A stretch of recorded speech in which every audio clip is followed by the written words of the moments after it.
Robert Mitchum was a classic Hollywood actor who made a name for himself with his tough guy persona. As fate would have it, that tough guy persona wasn't an act, but the product of his own rocky life. Join Facts First as we look inside Robert Mitchum's deeply troubled childhood.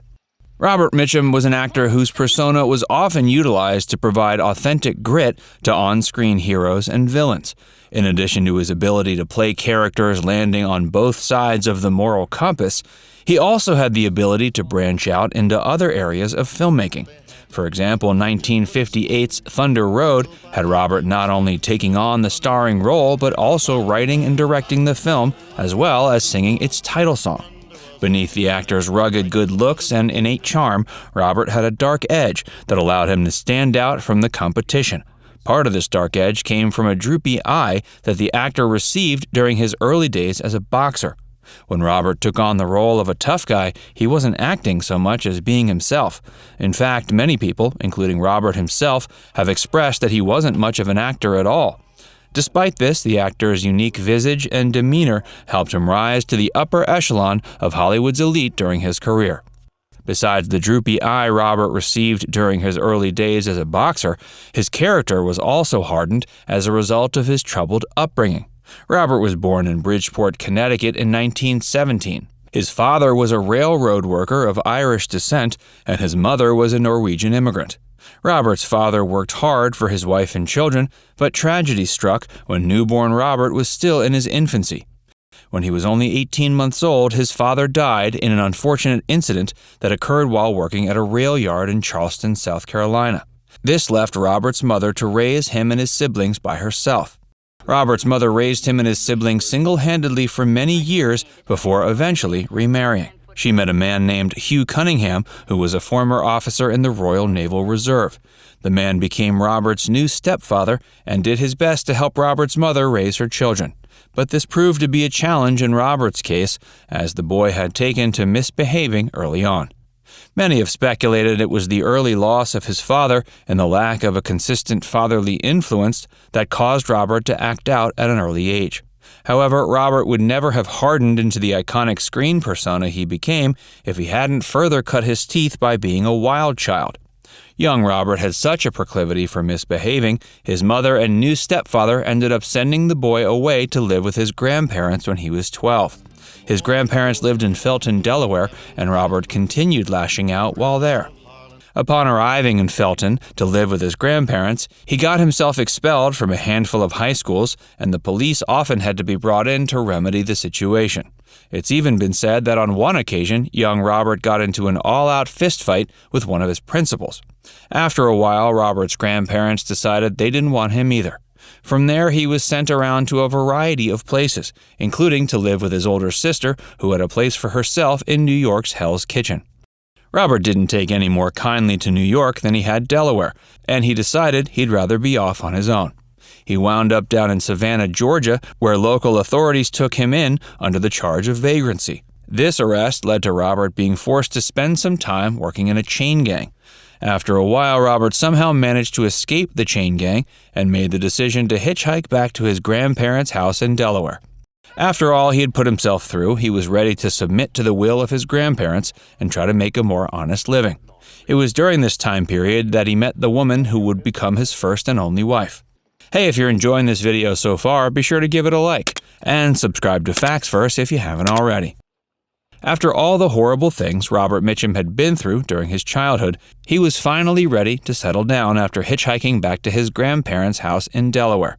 While there, he met a woman named Dorothy. The two hit it off, and they ended up getting married in 1940. They stayed married until Robert's death many years later, and had a handful of children together. Dorothy lived in the house next to Robert's grandparents. Robert was living there when they met and was paying the bills, working as a coal miner. He could also be found moonlighting as a semi-professional boxer. After Robert and Dorothy got married, they made the decision to move to California. With some connections that Robert had made in the boxing industry, he felt he might be able to make a name for himself in Hollywood. Thankfully, his intuition paid off for him and his new wife. But his Hollywood success didn't come overnight, and he found himself in need of a day job after the birth of their first son. Robert and Dorothy's first son was named James, and Robert found he wasn't getting steady enough employment in the entertainment industry to provide for him. Because of this, he was forced to take a job working as a machine operator for Lockheed Aircraft Corporation. Robert worked for Lockheed during World War II, a period during which they certainly had their work cut out for them making planes. Although working for Lockheed allowed him to provide for his wife and newborn son, he truly hated the job. It caused permanent damage to his hearing due to the insanely loud noise of the machinery, and it was so stressful it resulted in Robert having a nervous breakdown, so severe it caused a temporary period of blindness. For these reasons and more, Robert was anxious to get back out into Hollywood.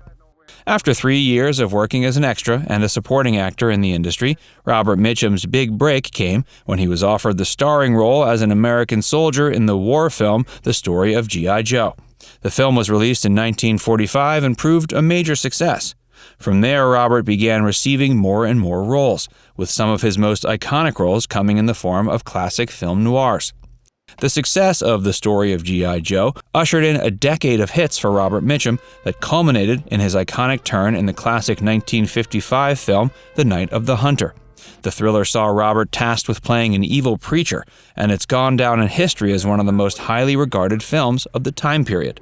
While The Story of G.I. Joe took advantage of Robert's tough guy demeanor by casting him in the role of a hero, his work in The Night of the Hunter a decade later proved he could also harness this dark edge into something scary. Audiences ate up both sides of Robert Mitchum, though few were aware of the dark truth behind the edge that Robert displayed while acting. Although his adulthood was much less tragic than his childhood had been, it wasn't without its turbulent periods.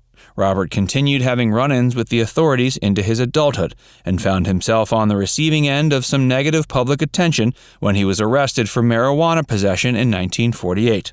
Though he had to spend some time in jail, it ended up only boosting the actor's popularity as a Hollywood bad boy. According to Robert, marijuana use helped him keep his cool during long days on set. He had a reason for wanting something to help him keep his cool, as he often had trouble doing so while working. Robert often got into quarrels with those he was working with on set, both with cast and crew. One of the most notorious incidents on set was during filming of Bloody Alley. One day on set, Robert had shown up incredibly agitated from a night of partying a little bit too hard. He apparently got mad about there not being a car provided for him on the set, which caused him to throw the film's transportation manager into the San Francisco Bay. Robert was a heavy drinker, and his years of hard living took their toll.